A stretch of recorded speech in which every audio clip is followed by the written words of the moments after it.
Aloha, when we meet players, welcome to updated Silkbind Jade guide. Since now a lot of players already reached tier 6 Blossom Bird's inner way, I want to update my guide for Silkbind Jade. I will explain all rotation for this Silkbind Jade, what kind of move you need to perform for every rotation, mystic skills and gearing of Silkbind Jade build. Firstly, let's talk about the most important mechanic of Jade DPS, the drone. 50% of your DPS are going to come from these drone attacks. So our job as Jade player is just charging our special as fast as possible, then unleash our drone as fast as possible too. This is very important. You should get 27 unfading power if you have ideal ping and device. Mine are consistently only 21. My problems are a mixture of both, not ideal ping and not up-to-date device. Based on testing, all other classic moveset of Silkbind Jade are just distraction compared to this drone in terms of DPS. Aside from the drone, other moveset you need to perform for simple rotation includes loot then cancels with deflect the first sound node. We always use this move at opening our rotation. If you like to use Dragon Breath and Drunken Pot, at first opening you can do Drunken Pot Ring then cancel with Fan Martial skill as soon as Tenacity from Drunken Pot got triggered. You can still get Intoxicated buff. Fan special into Mystic skills, then Q next Mystic skills mid animation then finish with Fan follow-up skills. Notice the drone will refresh the duration of fan follow-up skills. For tier 5 and under Blossom Barrage can be used for tier 6 too. Just spam all Umbrella Martial skill, then just pew pew with Umbrella Light Charge attack until petals are full. These are very beginner friendly playstyle. I personally still use this most of the time.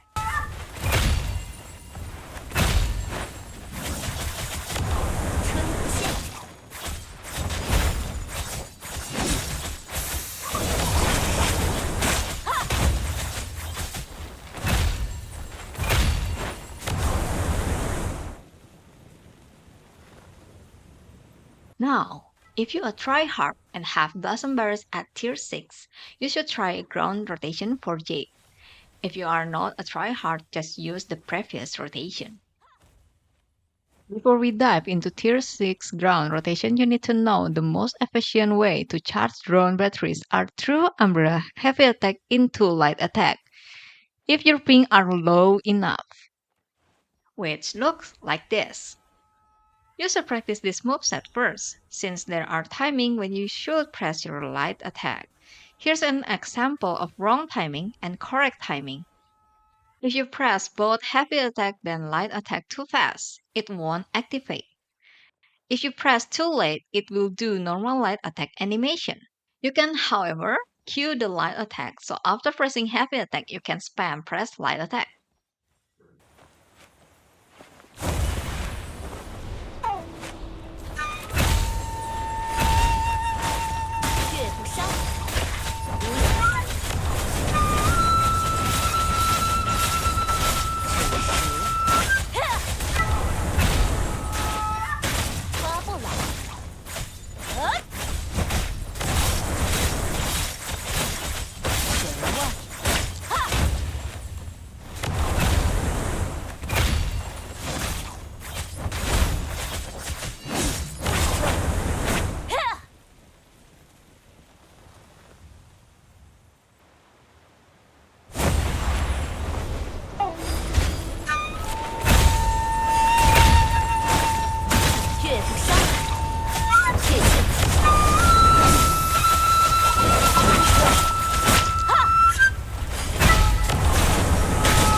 As for inner wing, Silkbind Jade choices are quite straightforward.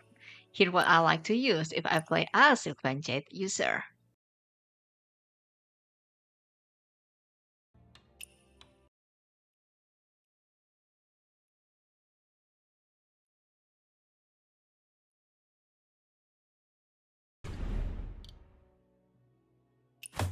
For offensive gear, pick between Miss Willow or Hawking.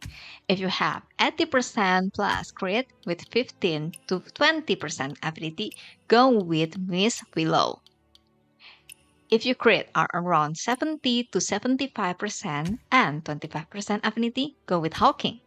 I personally run Hawking at the moment because I have more affinity stat. For defensive gear, Eagle Rise for PvE content are the best. I personally roll the gear with Miss Willow, then convert after I get the right stat into Eagle Rise. Tuning stat for Silkbind Jade prioritize the major baseline stat like agility, crit, and min Silkbind until you max out martial art talent while also looking for other important stats. For example, max physical, max Silkbind, affinity, momentum, and power. If you're a casual player, just use recommended stat, and you will be fine. If you want to min-max, I highly recommend you use Werwin's math calculation site for this. You can input your gear one by one and see the stat priority. As for PvP untuned stat, offensive gear try to get physical penetration as high as you can, while Silkbind penetration can be used, but physical penetration are better. Defensive gear set try to get Vernal Umbrella special skill damage boost as high roll as you can. That's all for this guide. See you in the next video guys. Bye bye!